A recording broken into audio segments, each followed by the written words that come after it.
हमारे साथ हैं कृषि मंत्री डॉक्टर किरोड़ीलाल मीणा जी, जिनसे बात करेंगे। आज कोर कमेटी की बैठक रही, बैठक में किस तरह मैं कोर कमेटी की मैं उसमें नहीं हूँ।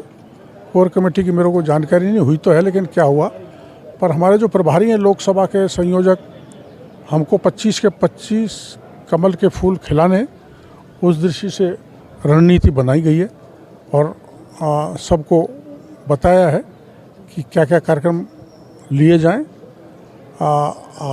नॉमिनेशन में कहाँ कहाँ कैसी कैसी भीड़ इकट्ठी करनी है और कैंडिडेट को जिताने के लिए पन्ना प्रमुख तक, शक्ति केंद्र तक कैसे जाना है और नव मतदाताओं को कैसे जोड़ना है, केंद्र की योजनाओं को जनता तक वैसे तो पहुंची हुई है और प्रभावी ढंग से बताना, इस बारे में चर्चा। प्रहलाद गुंजल ने कल कांग्रेस को ज्वाइन किया, उन्होंने कहा है कि मुझे चापलूसी करने की आदत नहीं है। इस तरीके के देखो, हमारे यहाँ तो चापलूसी की आवश्यकता पड़ती ही नहीं, पता नहीं उनको कहाँ आवश्यकता पड़ी ये कहने की। वो हमारी विचारधारा से पुष्ट थे लेकिन वो भटक गए, ऐसा मेरे को लगता है। उनको ऐसा नहीं करना चाहिए था। बीजेपी से वो कांग्रेस से जो इसमें तो बिना चापलूसी के कोई काम होता ही नहीं है, वो गलत जगह पहुँचे। सर, कांग्रेस से भी जो लोग यहाँ पर आए हैं उनको लेकर डोटासरा ने कहा है कि यहाँ से गंदगी साफ होती नजर आ रही है। अब गंदगी है तो वो उनको पता लग जाएगा, कुछ दिन बाद हमारे यहाँ के साफ हो जाते हैं। तो आगामी सर जो लोकसभा चुनाव है उसको किस तरीके से, 1 मिनट, 25 की 25 सीट आएंगे आगामी लोकसभा चुनाव में। कांग्रेस कहीं टिकेगी ही नहीं, उधार के उनके पास उम्मीदवार आ रहे हैं, कैसे के उम्मीदवार ही नहीं मिल रहे। अरविंद केजरीवाल को गिरफ्तार किया सर दिल्ली में, उसको लेकर आज भाजपा प्रदेश शराब घोटाले में लिप्त थे वो, पूरी जानकारी के बाद ईडी ने उनको डाला है। नोटिस पे नोटिस दिए, नॉन नोटिस देने के बाद भी ईडी के सामने नहीं उपस्थित हुए, मतलब कानून से भी अपने आप को बड़ा मान रहे थे, तो उनका इलाज हो गया, जेल के सीख चुम गए। भ्रष्टाचार फैला है, वो मोदी जी के राज में बचने वाला कोई नहीं है। मगर कांग्रेस बार बार कह रही है सर कि राम मंदिर के अलावा इनके पास कोई मुद्दे ही नहीं है। अरे राम मंदिर के अलावा मुद्दे क्यों नहीं है?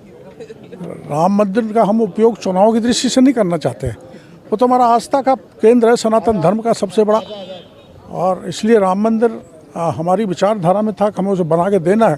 500 साल संघर्ष के बाद मोदी जी एक ऐसे व्यक्तित्व आए जिन्होंने राम मंदिर बनवा दिया, तो उनको क्या दिक्कत है? क्या वो राम मंदिर के विरोधी हैं? भी नहीं बनना चाहते, गए ही नहीं, उन्होंने बहिष्कार कर दिया राम मंदिर के। सर, भाजपा में कुछ लोग जैसे कांग्रेस के लोग यहाँ पर शामिल हुए और कुछ जो बीजेपी के लोग हैं वो भाजपा में शामिल हुए, मगर लगातार अगर देखा जाए, बात करें चुनावी माहौल की, तो कुछ कद्दावर नेता भी वहाँ पर गए हैं। अगर पार्टी के जो कार्यकर्ता हैं, पुराने जो वरिष्ठ कार्यकर्ता हैं, उनका क्या होगा सर? अगर ऐसे आप न देखो, ये ईसीजी कभी देखना, ये यूँ ईसीजी यूँ चलती अप एंड डाउन। ईसीजी जिस दिन सही हो जाएगी, सीधी लाइन हो जाएगी, उस दिन आदमी मृत पाया जाएगा।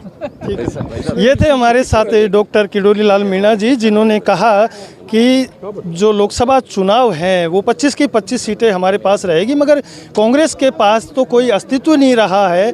तो इनका जो भी कहना है वो लगातार यही है कि आज 2 मीटिंगें हुई, उसमें एक कलेक्टर की बैठक भी कहा जा सकता है और एक कोर कमेटी की बैठक भी थी, मगर डॉक्टर किरोड़ीलाल मीणा ने ये भी कहा है कि यहाँ पर जो बैठक थी उसमें यही है कि चुनाव को लेकर संपर्क साधा गया है सभी प्रतिनिधियों से लगातार यहाँ पर, और बताया गया है कि किस तरीके से भाजपा के हित में 25 की 25 सीटें आई, उन्हीं को लेकर लगातार यहाँ पर बैठ के जारी थी। और देखते रहे आगे। महानगर टाइम्स, सुभाष बैरवा के साथ, जयपुर।